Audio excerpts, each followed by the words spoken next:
అందరి ప్రీతం నాయకులు మాజీ మంత్రివర్యులు డాక్టర్ సి అప్పలరాజు గారు మాట్లాడవలసిందిగా కోరుతున్నాను.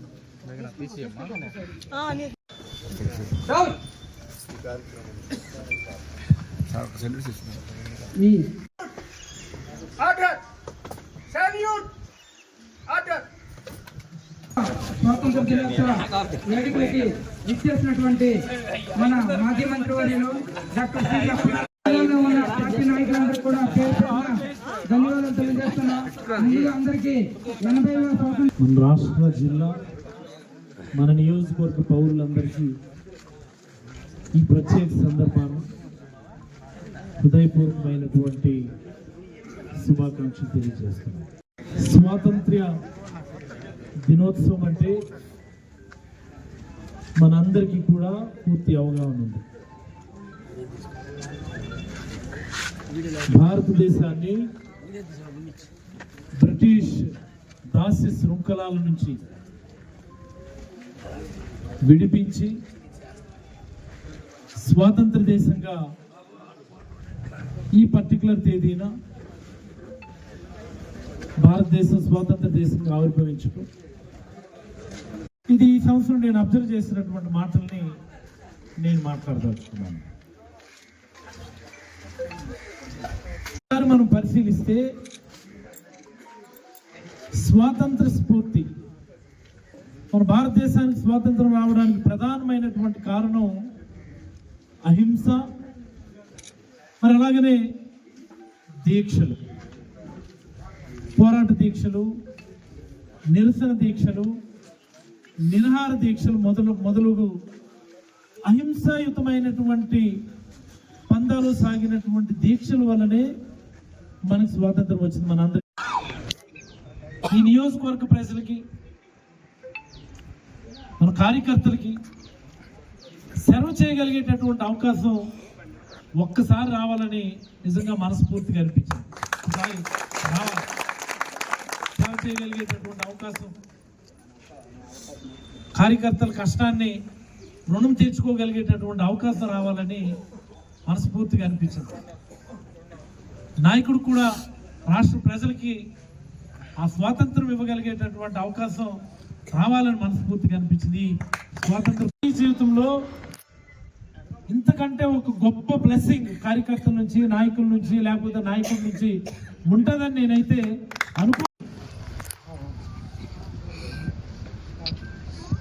ఎలా ఉంటుందంటే, నేను వెళ్ళిపోయినాను, నా కొడుకు కూడా జైల్లో ఉన్నాం.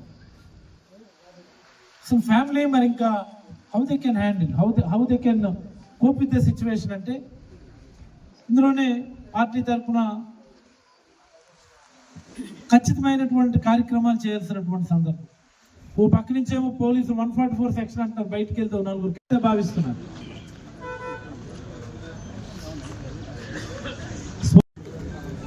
ఈ కష్ట సమయంలో మన నియోజకవర్గంలో ఉన్నటువంటి నాయకులు కానీ, కార్యకర్తలు కానీ చూపినటువంటి అంకిత భావమైనటువంటి కార్యక్రమాలు.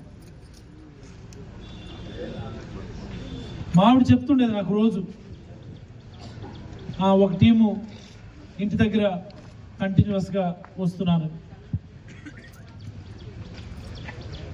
ఉదయం ఆ పంచాయతీల వాళ్ళు వస్తే మధ్యాహ్నం ఆయా పంచాయతీల వాళ్ళు వస్తున్నారు, రాత్రి అయితే ఆ పంచాయతీల వాళ్ళు వస్తున్నారు.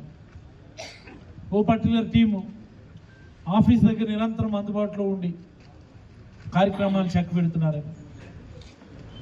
వాళ్ళు కూడా ఒక డ్యూటీస్ వేసుకొని అన్నట్టుగానే చేస్తున్నారని చెప్పండి.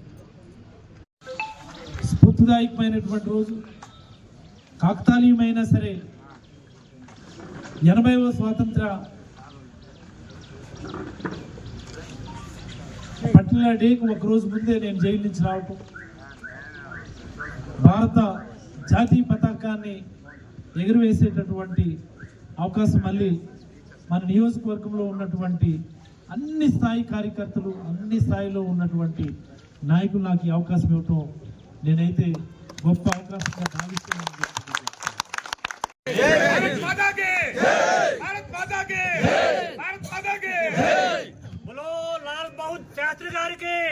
రాష్ట్రం గురించి ఒకసారి మనం ఆలోచిస్తే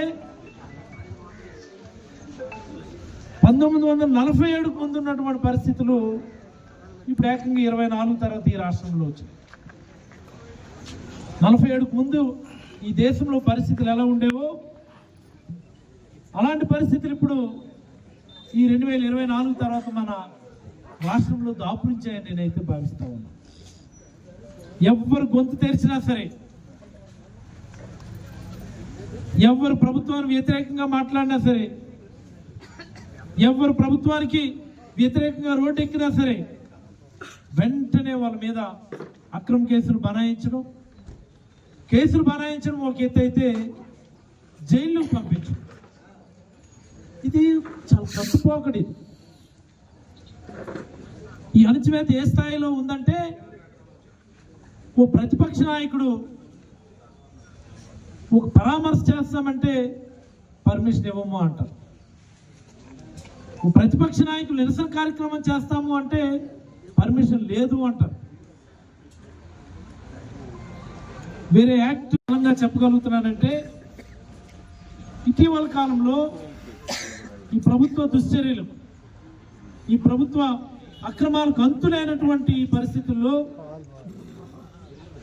ప్రతిపక్ష స్థాయిలో ఉన్నటువంటి ఏ స్థాయి నాయకులైనా సరే, అది నియోజకవర్గ స్థాయి నాయకులు కావచ్చు, జిల్లా స్థాయి నాయకులు కావచ్చు, రాష్ట్ర స్థాయి నాయకుడు కావచ్చు, ఏ పిలిపించినా పెద్ద ఎత్తున విజయవంతం అవడం, పెద్ద ఎత్తున దానిలో సాధారణ ప్రజలు భాగస్వామ్యం కావడం మనందరూ కూడా ఇటీవల చూస్తూనే ఉన్నాము.